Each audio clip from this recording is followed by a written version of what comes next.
दोस्तों, अंकिता भंडारी हत्याकांड ने वर्ष 2022 के उत्तरार्ध में हड़कंप मचा दिया था।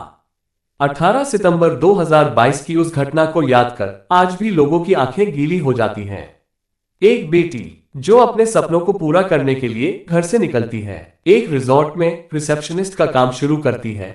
उसके साथ जिस प्रकार की वारदात हुई वो संपूर्ण भारतवर्ष के लिए कलंक था। जिस प्रकार अभी हाल ही में कोलकाता ट्रेनी डॉक्टर के साथ बर्बरता की गई, इसी प्रकार तमाम बेबस और बेकसूर लड़कियों की आबरू आए दिन लुटती रहती है। लेकिन होता क्या है? कुछ भी नहीं। एक कहावत है, खेल खत्म पैसा हजम। ठीक वही तो हो रहा है। अभी के इस लेडी डॉक्टर वाले केस में ही ले लो। संजय के अलावा और किसी को कुछ भी नहीं होगा। बस मामला धीरे धीरे पुराना होने दीजिए। पुलिस यदि अपने पर आ गई होती तो इस केस में बहुत बड़े रॉकेट का खुलासा किया जा सकता था, जो शायद गंदी फिल्म बनाने वाले भी हो सकते थे। किंतु ऐसा होगा नहीं, सिर्फ संजय ही बलि का बकरा बनेगा, देखना। खैर, अब आते हैं आज की कहानी पर। यह कहानी भी ठीक ट्रेनी डॉक्टर की तरह ही है।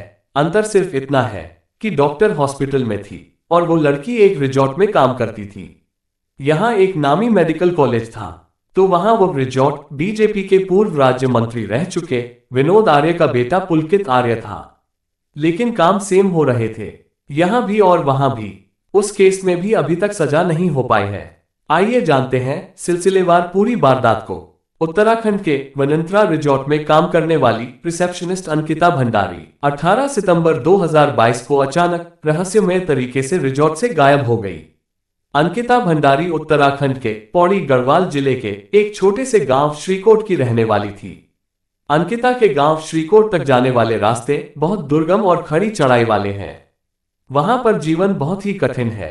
अंकिता के पिता वीरेंद्र भंडारी पहले सिक्योरिटी गार्ड की नौकरी किया करते थे, लेकिन किसी वजह से उनकी नौकरी चली गई थी। अंकिता की मां सोनी देवी आंगनवाड़ी कर्मचारी हैं। अंकिता ने 12वीं की पढ़ाई पूरी करने के बाद होटल मैनेजमेंट का कोर्स कर लिया था। परिवार की आर्थिक स्थिति ठीक ना होने के कारण अंकिता जॉब ढूंढ रही थी। उसी समय उत्तराखंड के जिला पौड़ी गढ़वाल के यमकेश्वर ब्लॉक में वनंतरा नाम के एक रिजॉर्ट में रिसेप्शनिस्ट की जगह खाली थी। उस रिजॉर्ट को बीजेपी के पूर्व राज्य मंत्री रह चुके विनोद आर्य का बेटा पुलकित आर्य चलाता था। पुलकित ने रिसेप्शनिस्ट की जॉब के लिए OLX पर एक ऐड चलवाया था। उस ऐड पर जम्मू के रहने वाले एक लड़के पुष्पदीप की नजर पड़ी। उस समय पुष्पदीप उत्तराखंड की रहने वाली अपनी दोस्त अंकिता भंडारी के लिए जॉब ढूंढ रहा था। पुष्पदीप ने वनंतरा रिजॉर्ट के मालिक पुलकित आर्य से फोन पर इस जॉब के बारे में बात की और फिर उसने पुलकित का मोबाइल नंबर अपनी दोस्त अंकिता को दे दिया। इसके बाद अंकिता ने भी पुलकित आर्य से इस जॉब के बारे में बात की। अंकिता को वह जॉब आसानी से मिल गई थी और अब बस उसे वनंतरा रिजॉर्ट जाकर ज्वाइनिंग करनी थी। फिर 28 अगस्त 2022 को अंकिता भंडारी अपने पिता के साथ गांव से करीब 130 किलोमीटर दूर वनंतरा रिजॉर्ट में चली आए। उस समय अंकिता के पिता को भी वो रिजॉर्ट अपनी बेटी की जॉब के लिए सही लगा। बातचीत करने पर वहां के स्टाफ वाले भी उन्हें ठीक लगे, इसीलिए वहां के माहौल से संतुष्ट होकर पिता वीरेंद्र भंडारी बेटी अंकिता को उस रिजॉर्ट में छोड़कर वापस अपने गांव श्रीकोट चले गए। इधर कुछ औपचारिकताओं को पूरा करने के बाद अंकिता ने 10,000 रुपए की सैलरी पर रिसेप्शनिस्ट का काम करना शुरू कर दिया। साथ ही रिसेप्शन के पास वाला कमरा अंकिता को रहने के लिए दे दिया गया। जॉब शुरू करने के बाद शुरुआती दिनों में तो अंकिता को उस रिजॉर्ट का माहौल काफी अच्छा लगा, लेकिन फिर कुछ ही दिनों के बाद अंकिता को महसूस होने लगा था कि उसने ये जॉब करके अपने जीवन की सबसे बड़ी भूल कर दी। वनंतरा रिजॉर्ट में आने के कुछ ही दिनों बाद उस रिजॉर्ट में किसी गेस्ट ने शराब के नशे में अंकिता को जबरदस्ती गले लगाने की कोशिश की। शुरू में तो अंकिता के साथ रिजॉर्ट के मालिक पुलकित आर्य का व्यवहार बहुत अच्छा था और उस दिन भी उसने ही अंकिता को उस शराबी गेस्ट से बचाया था। हालांकि पुलकित के असिस्टेंट मैनेजर अंकित गुप्ता ने इस मामले पर अंकिता भंडारी को चुप रहने को कहा था। अंकिता ने ये बातें चैट के जरिए अपने जम्मू के दोस्त पुष्पदीप को बताई थी। फिर एक दिन रिजॉर्ट के मालिक पुलकित आर्य ने अंकिता से कहा कि आज कुछ गेस्ट आने वाले हैं और रिजॉर्ट के सारे कमरे पहले ही भरे पड़े हैं। उसने कहा कि जब तक गेस्ट यहाँ रहेंगे तब तक तुम मेरे कमरे के साथ वाले कमरे में रह लेना और जब वो गेस्ट चले जाएंगे तो तुम वापस अपने कमरे में शिफ्ट हो जाना। अंकिता अपने बॉस की यह बात मान गई। उस दिन अंकिता जिस कमरे में रुकी थी वो कमरा अंदर से पुलकित के कमरे से कनेक्टेड था, यानी पुलकित अंकिता के कमरे में बिना रोक टोक आ जा सकता था। और जब अंकिता उस कमरे में शिफ्ट हो गई तो उस रात पुलकित अंकिता के कमरे में घुस गया।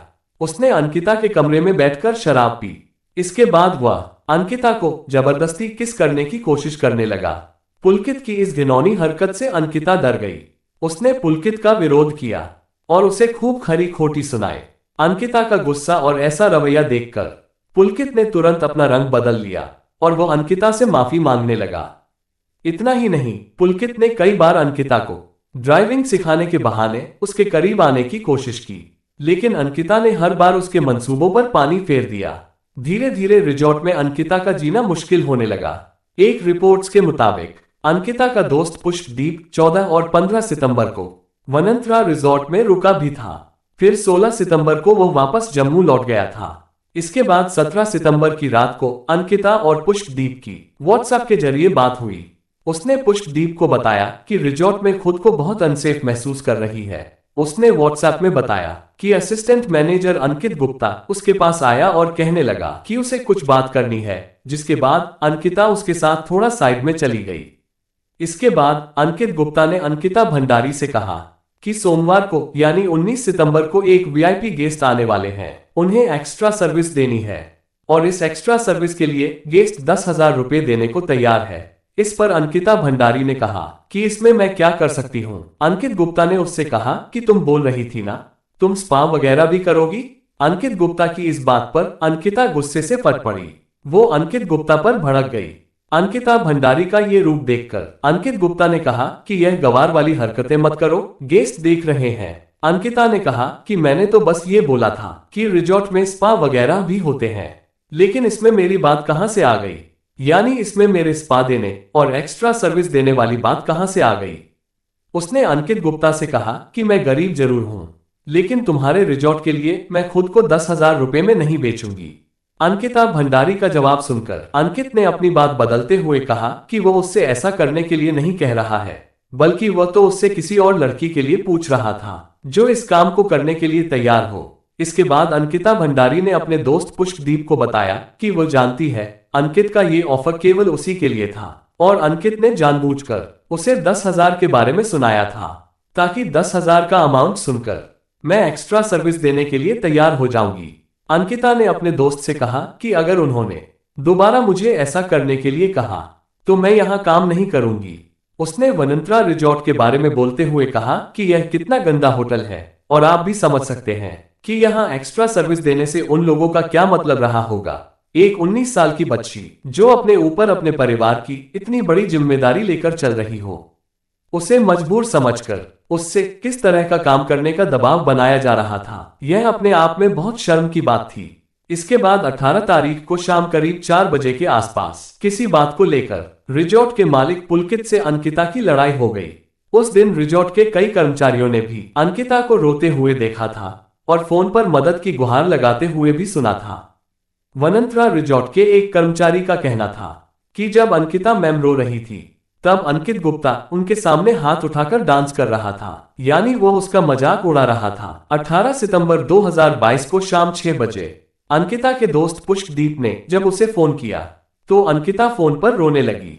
उसने पुष्पदीप को बताया कि असिस्टेंट मैनेजर अंकित ने उसका मुंह दबाया है और उसके हाथ को भी मरोड़ दिया था। अंकिता ने बताया कि इसके बाद रिजॉर्ट के मालिक पुलकित आर्य ने पुलिस को फोन किया था और वो मेरे बारे में पुलिस वाले से कह रहा था कि यहाँ पर एक अश्लील लड़की है, उसे पकड़कर यहाँ से ले जाओ। अंकिता की यह बात सुनकर पुष्पदीप घबरा गया। उसने अंकिता से पूछा कि आखिर उन्होंने तुम्हारे साथ ऐसा क्यों किया। तब अंकिता ने पुलकित, अंकित और सौरभ के अपने आसपास होने के कारण पुष्पदीप से कहा कि वो पूरी बात उसे बाद में बताएगी। इतना कहकर अंकिता ने फोन काट दिया और फिर करीब 2.5 घंटे बाद रात 8:30 बजे अंकिता ने पुष्पदीप को फोन किया। पुष्पदीप को अंकिता की तरफ से गाड़ियों का शोर सुनाई दे रहा था। पुष्पदीप ने अंकिता से पूछा कि तुम अभी कहां पर हो। अंकिता ने उसे बताया कि पुलकित सर ने उससे कहा है कि चलो कहीं बाहर घूम कर आते हैं। पुष्पदीप ने अंकिता से एक बार फिर से पूछा कि अब बताओ क्या बात हुई थी, लेकिन इस बार भी पुलकित आर्य, अंकित गुप्ता और सौरभ भास्कर के आसपास होने की वजह से अंकिता पुष्पदीप को कुछ भी नहीं बता पाए। इसके बाद रात 9:30 बजे पुष्पदीप के मोबाइल फोन पर रिजॉर्ट के मालिक पुलकित आर्य ने फोन किया। पुलकित ने बताया कि वो लोग रिजॉर्ट में पहुंच गए हैं। इसके बाद पुलकित आर्य पुष्पदीप से अंकिता की शिकायत करने लगा। उसका कहना था कि अंकिता अब काम पर ध्यान नहीं देती, हमेशा फोन पर लगी रहती है। उसने पुष्पदीप से कहा कि हमें थोड़ा एक्स्ट्रा ऑर्डिनरी लड़की चाहिए। पुष्पदीप पुलकित की बातों से समझ गया था कि वह अंकिता को जॉब से निकालने की बात कर रहा है। इसके बाद पुष्पदीप ने अंकिता को फोन किया, लेकिन अंकिता का फोन स्विच ऑफ आ रहा था। इसलिए फिर से पुष्पदीप ने पुलकित को फोन किया। पुष्पदीप ने उसे कई बार फोन किया, लेकिन अब पुलकित ने फोन नहीं उठाया और फिर कुछ देर बाद पुलकित का फोन भी स्विच ऑफ हो गया। अब पुष्पदीप को लगने लगा था कि अंकिता जरूर किसी बड़ी मुश्किल में है, वरना रिजॉर्ट पहुंचते ही वो उसे फोन जरूर करती। इसके बाद 18 सितंबर की रात को ही रिजॉर्ट में काम करने वाले एक कर्मचारी से भी पुष्पदीप की बात हुई। पुष्पदीप ने उस कर्मचारी से पूछा कि क्या अंकिता मैम रिजॉर्ट में पहुंच गई है। उस कर्मचारी ने बताया कि हमने सुना है वो रिजॉर्ट में पहुंच गई है, लेकिन हमने उन्हें अभी तक देखा नहीं है। उसने बताया कि अंकित सर उनके लिए खाना लेकर गए थे और शायद अब तक तो वह खाना खाकर सो भी गई होंगी। इसके बाद 19 सितंबर को सुबह करीब 8 बजे पुष्पदीप ने अंकिता के नंबर पर एक बार फिर से फोन लगाया, लेकिन उसका फोन अभी भी स्विच ऑफ ही आ रहा था। इसके बाद पुष्पदीप ने रिजॉर्ट के शेफ को फोन करके अंकिता के बारे में पूछा। शेफ ने बताया कि शायद अंकिता मैडम कहीं बाहर टहलने गई हैं। इसके बाद पुष्पदीप ने एक बार फिर पुलकित को फोन किया, लेकिन उसका फोन अब भी बंद था। 18 तारीख की रात से ही अंकिता का फोन बंद हो जाना, उससे बात ना हो पाना, ये सारी बातें पुष्पदीप को अब परेशान करने लगी थी। फिर उसने किसी तरह से रिजॉर्ट के असिस्टेंट मैनेजर अंकित गुप्ता का फोन नंबर हासिल कर लिया। उसने अंकित गुप्ता को फोन किया।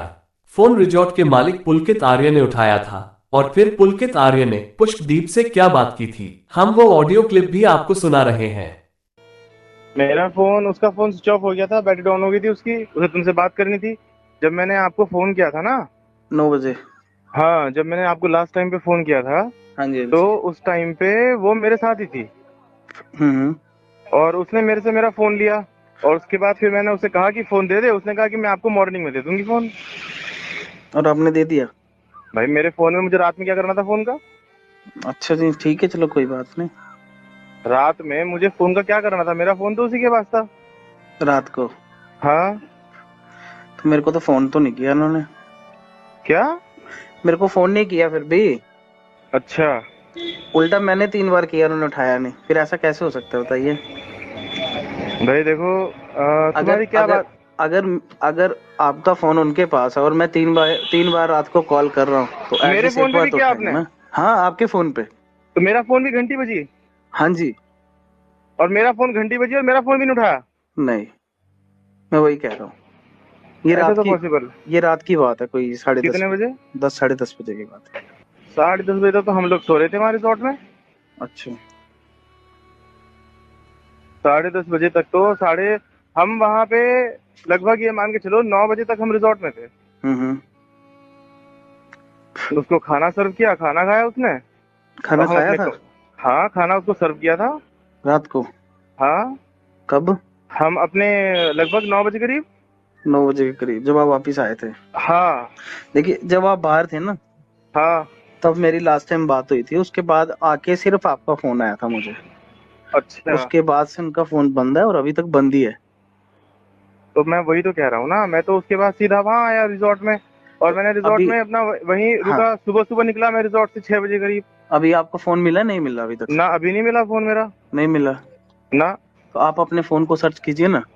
अरे भाई, मैंने सुबह सुबह उसको सौरभ को भेजा दो ना अपने फोन को सर्च करने के लिए। हम्म। मैंने सौरभ को बोला, मैंने कहा भास्कर को बोला, मैंने कहा सौरभ ऐसा है, वो अंकिता के रूम में मेरा फोन पड़ा हुआ है, उसे नॉक करके जो है ना मेरा फोन उठा करके चार्जिंग पे लगा दे। मैं अभी थोड़ी देर में पहुंच रहा हूँ रिजॉर्ट में। तो उसने मेरे को बोला कि भैया, उसने सौरभ को भेजा, उसने बोला भैया वो तो रूम में नहीं है। मैंने कहा अच्छा। और उसका सामान वगैरह कह रहा हूँ, सामान सामान तो सब रखा है उसका। अच्छा, सीसीटीवी तो होंगे ना प्रॉपर्टी के? हाँ, चेक तो करता हूँ मैं सीसीटीवी, क्या है, क्या चल रहे हैं, क्या है, क्या स्थिति है। नहीं चलते तो होंगे, ऐसा थोड़ी ना कि नहीं चलते होंगे, सीसीटीवी तो ऐसा चलते है, होंगे। देखो पुष्प, हाँ जी, हाँ जी, बोलिए। मेरे साथ ना, मैं आपसे ज्यादा जिम्मेदार व्यक्ति हूँ, समझ रहे हैं आप? नहीं, मुझे पता है आप ठीक पे है। ज्यादा जिम्मेदारी है। और मुझे ना मतलब क्या बोलते हैं, ये सब सिनेरियो ना मुझे कचोट रहा है। मतलब मुझे समझ में बात नहीं आ रही कि क्या आपके साथ तो नहीं है वो। मुझे मुझे सच सच बात ये बताइए। सर ऐसा होता तो मुझे आपको कॉल करने की क्या जरूरत थी, बताइए। कहीं उसके घर वालों के सामने कोई ऐसा सिनेरियो क्रिएट करने के लिए कोई आपकी और उसकी बात हो कि नहीं चलो मैं अरे चलती नहीं हूँ। नहीं नहीं नहीं सर, कैसी बातें कर रहे हैं आप। मैं अपने घर पे हूँ, मेरी लोकेशन देखिए आप। और इतनी जल्दी पॉसिबल नहीं हो सकता, यहाँ से 13-14 घंटे की जर्नी है। बात तो ठीक है, हाँ लेकिन अब देखो, अब वही बात हो रही है ना।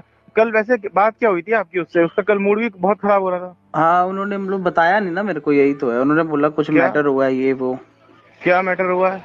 वो नहीं बताया ना, वही तो पूछना था रात को।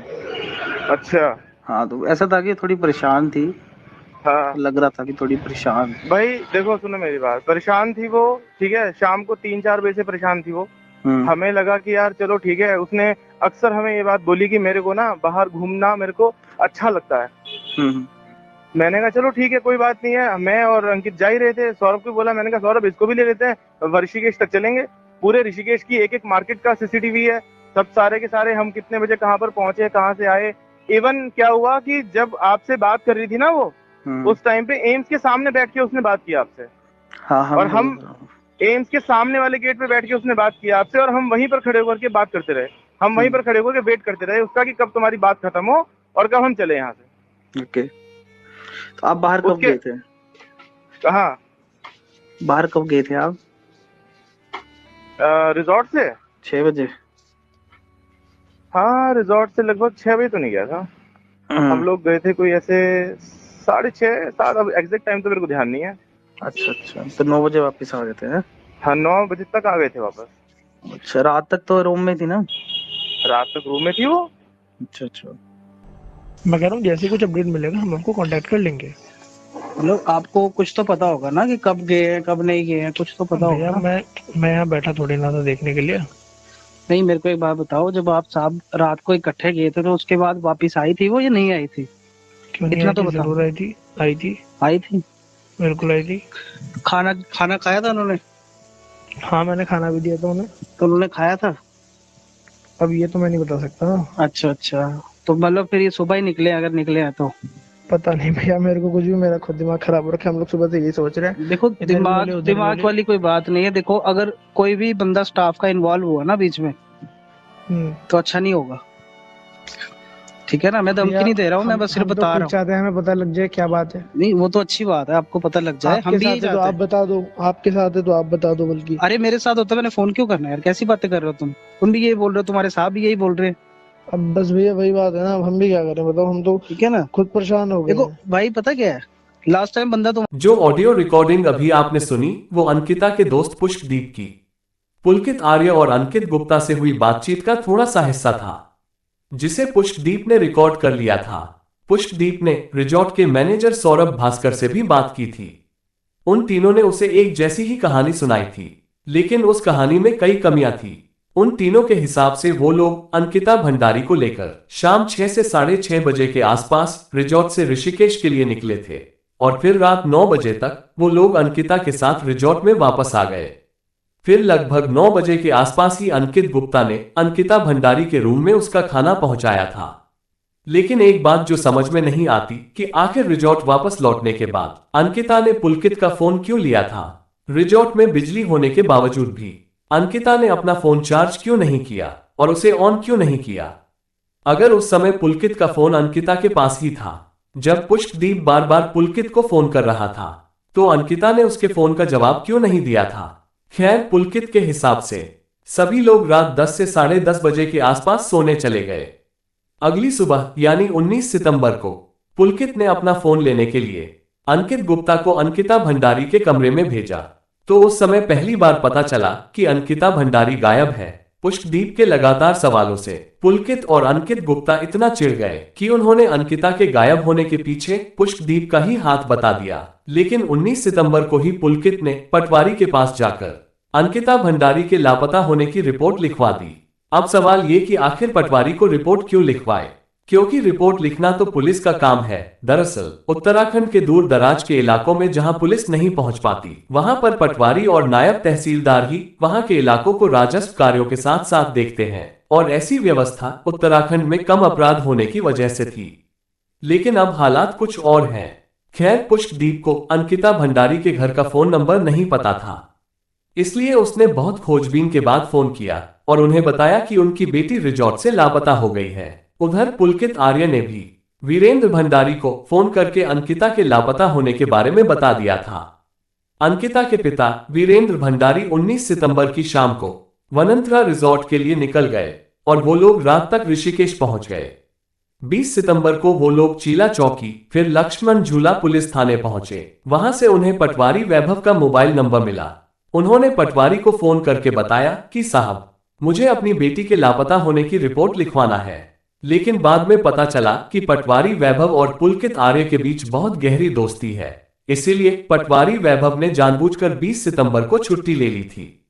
पटवारी वैभव की जगह जिस दूसरे पटवारी ने उस दिन चार्ज लिया था, उसने भी वीरेंद्र भंडारी की बेटी अंकिता की गुमशुदगी की रिपोर्ट लिखने से इनकार कर दिया।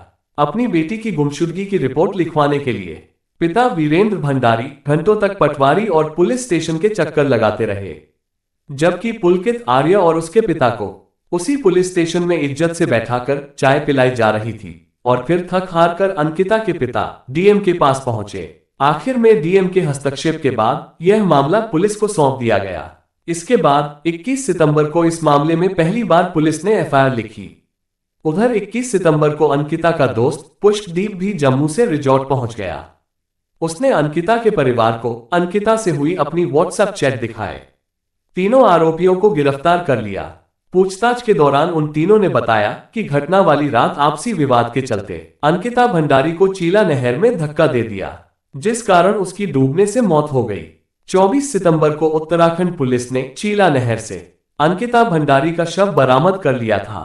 इसके बाद पुलिस ने अंकिता भंडारी की गुमशुदगी के मामले में अरेस्ट किए गए आरोपियों के खिलाफ हत्या और सबूत मिटाने की धाराएं बढ़ा दी थी। पुलिस ने चीला नहर के आसपास के सीसीटीवी कैमरों की फुटेज निकलवाए। पुलिस को एक सीसीटीवी फुटेज में पुलकित आर्य, अंकित गुप्ता और सौरभ के साथ अंकिता भंडारी भी दिखाई दे रही थी। वो चारों एक बाइक और एक स्कूटी पर जाते हुए दिखाई दे रहे थे, लेकिन वापस रिजॉर्ट लौटते समय सीसीटीवी फुटेज में अंकिता भंडारी उन तीनों के साथ नहीं दिखी, यानी उसी बीच अंकिता को नहर में धक्का दे दिया गया था। इसके बाद उन तीनों ने पुलिस को उलझाने के लिए एक झूठी कहानी घड़ ली और फिर वही कहानी उन्होंने अंकिता के दोस्त पुष्पदीप को भी सुना दी। खैर, अंकिता की लाश मिलने के बाद उसे ऋषिकेश एम्स हॉस्पिटल ले जाया गया। वहां उसका पोस्टमार्टम कराया गया। पोस्टमार्टम रिपोर्ट से पता चला उसके शरीर पर चोटों के कई निशान थे और पानी में डूबने को ही उसकी मौत का कारण बताया गया। कई मीडिया रिपोर्ट्स में यह बताया गया था कि पोस्टमार्टम रिपोर्ट में अंकिता के साथ दुराचार का कोई सबूत नहीं मिला था, लेकिन कुछ चश्मदीदों ने एम्स हॉस्पिटल में अंकिता की लाश को देखा था और उनका कहना था कि उसे बुरी तरह से नोचा गया था। उसके हाथ और पैर की उंगलियां भी टूटी हुई थी। उसके शरीर की हालत को देखकर ऐसा लगता था जैसे उसे जलाया भी गया था। उसके शरीर पर कई जगह दांत के निशान भी थे। कई लोगों का तो ये भी मानना है कि अंकिता को पहले मारा गया था, उसके बाद उसे चीला नहर में फेंक दिया गया था, क्योंकि अंकिता की लाश जब चीला नहर से निकाली गई थी तो उसकी लाश फूली हुई नहीं थी। हालांकि उसकी लाश 18 सितंबर से ही पानी में थी। इसके बाद 23 सितंबर को रिजॉर्ट में वहां के स्थानीय लोगों ने गुस्से में आकर तोड़फोड़ कर दी और फिर 23 सितंबर की देर रात को 1 बजे के समय एक बुलडोजर ने रिजॉर्ट पहुंचकर रिजॉर्ट के एक हिस्से को तोड़ दिया। लेकिन अजीब बात यह है कि रिजॉर्ट के केवल उसी हिस्से को तोड़ा गया था जिस हिस्से में अंकिता भंडारी का रूम था। बुलडोजर चलाने वाले इस आदेश पर लोगों ने कई सवाल खड़े किए और उनका सवाल सही भी था। रिजॉर्ट पर बुलडोजर चलवाने की इतनी जल्दी क्यों थी? कहीं ऐसा तो नहीं था कि सबूतों को मिटाने के लिए जल्दी जल्दी में बुलडोजर चलवा दिया गया हो, बल्कि यहां तक कि जिस रूम में अंकिता भंडारी रहती थी उसको भी तोड़ दिया गया था, या फिर शायद सबूतों को नष्ट कर दिया गया था। हालांकि रिजॉर्ट के चारों तरफ सीसीटीवी कैमरे भी लगे हुए थे, लेकिन वो सीसीटीवी कैमरे काफी लंबे समय से काम नहीं कर रहे थे। इसलिए रिजॉर्ट में अंकिता भंडारी और पुलकित के बीच हुए झगड़े का कोई भी सीसीटीवी फुटेज पुलिस को नहीं मिला था। हालांकि जांच टीम का कहना था कि फॉरेंसिक टीम ने बुलडोजर चलने से पहले ही रिजॉर्ट से सारे सबूत जुटा लिए थे। इसी बीच अंकिता भंडारी मामले में रिजॉर्ट में काम कर चुके कुछ पुराने कर्मचारियों का बयान भी सामने आया था और इन्हीं कर्मचारियों में से एक महिला कर्मचारी ने मीडिया को बताया था कि पुलकित आर्य उसे बहुत गंदी गंदी गालियां देता था। रिजॉर्ट में लड़कियां बुलाई जाती थी और जो वीआईपी गेस्ट आते थे उनकी एंट्री नहीं कराई जाती थी, उनकी कोई आईडी भी नहीं ली जाती थी। रिजॉर्ट में चरस से लेकर गांजा, स्मैक, महंगी शराब सब कुछ उपलब्ध था। इसके अलावा पुलकित की उस इलाके के पटवारी के साथ भी साठगांठ थी। वो पटवारी भी रिजॉर्ट में आया जाया करता था और उसी की देखरेख में उस रिजॉर्ट में अवैध कामों को अंजाम दिया जाता था। रिजॉर्ट के आसपास रहने वाले ग्रामीणों का कहना था कि अंकिता भंडारी से पहले भी रिजॉर्ट में काम करने वाली प्रियंका नाम की एक लड़की गायब हो चुकी है। खैर 25 सितंबर 2022 को अंकिता भंडारी का अंतिम संस्कार कर दिया गया। दरअसल पुलकित आर्य रिजॉर्ट में अवैध और देह व्यापार जैसे कामों को अंजाम देता था और वो अंकिता भंडारी को भी इसमें धकेलना चाहता था, लेकिन अंकिता ने ये सब करने से साफ मना कर दिया था और फिर रिजॉर्ट में चल रहे इन गंदे कामों से परेशान होकर अंकिता भंडारी 18 सितंबर 2022 को रिजॉर्ट को छोड़कर जाने वाली थी, जिससे पुलकित आर्य को ये लगने लगा था कि यह लड़की उसके लिए आगे चलकर बहुत बड़ा खतरा बन सकती है, साथ ही उसके रिजॉर्ट और उसके परिवार के राजनीतिक करियर पर भी दाग लगा सकती है। और शायद इसी खतरे से बचने के लिए पुलकित आर्य ने अंकित गुप्ता और सौरभ के साथ मिलकर एक सोची समझी साजिश के तहत अंकिता भंडारी को मार डाला। सोची समझी साजिश इसलिए क्योंकि पुलकित ने पुलिस को यह बयान दिया था कि जब नहर के पास अंकिता के साथ उसकी बहस हुई थी तो उस बहस में अंकिता ने उसका मोबाइल छीनकर नहर में फेंक दिया था, जिसके बाद उसने अंकिता को नहर में धक्का दे दिया। लेकिन पुलकित के मोबाइल की कॉल डिटेल्स, लोकेशन और पुष्पदीप से हुई उसकी बातचीत की कॉल रिकॉर्डिंग से यह साफ हो गया था कि पुलकित ने पुलिस को झूठा बयान दिया था, क्योंकि उसका मोबाइल नहर में फेंका ही नहीं गया था, बल्कि वो मोबाइल तो अंकिता की मौत के बाद भी यूज होता रहा था। हालांकि बाद में पुलिस को उस चीला नहर से एक मोबाइल फोन भी मिला, लेकिन यह मोबाइल फोन अंकिता का था। इसके बाद पुलिस की टीम द्वारा आरोपियों को घटना स्थल पर ले जाकर क्राइम सीन को रिक्रिएट भी किया गया। अंकिता के परिवार की यह मांग है कि उन सभी दोषियों को जल्द से जल्द फांसी की सजा दी जाए। वहीं उत्तराखंड के मुख्यमंत्री पुष्कर सिंह धामी ने अंकिता भंडारी केस की सुनवाई फास्ट ट्रैक कोर्ट में कराने का आश्वासन दिया था, लेकिन अजीब बात देखिए कि इस केस की सुनवाई फास्ट ट्रैक कोर्ट में होने के बावजूद भी इस घटना को 2 साल बीत चुके हैं और अभी भी यह केस कोर्ट में चल रहा है। खैर पूरे देश के लोग भी और हम भी यही चाहते हैं कि अंकिता भंडारी के दोषियों को जल्द से जल्द फांसी की सजा दी जाए। दोस्तों वैसे तो सजा देने का काम कोर्ट का है और इनके किए की सजा भी इन तीनों को कोर्ट में जरूर मिल जाएगी, लेकिन फिर भी आपके हिसाब से अंकिता भंडारी के दोषियों को क्या सजा मिलनी चाहिए, कमेंट बॉक्स में जरूर बताएं। दोस्तों इस घटना को सुनाने का उद्देश्य किसी का दिल दुखाना नहीं है, किसी को परेशान करना नहीं, बल्कि आपको जागरूक करना है, आपको सचेत करना है। दोस्तों इस पूरी घटना के बारे में आपकी क्या राय है, कमेंट बॉक्स में जरूर बताएं और अगर हमारी मेहनत पसंद आई हो तो इस वीडियो को लाइक करते हुए शेयर भी करें। अगर आपने अब तक चैनल को सब्सक्राइब नहीं किया है तो हमारे चैनल को सब्सक्राइब कर लीजिए। जल्द ही एक दूसरी कहानी के साथ दोबारा मुलाकात होगी।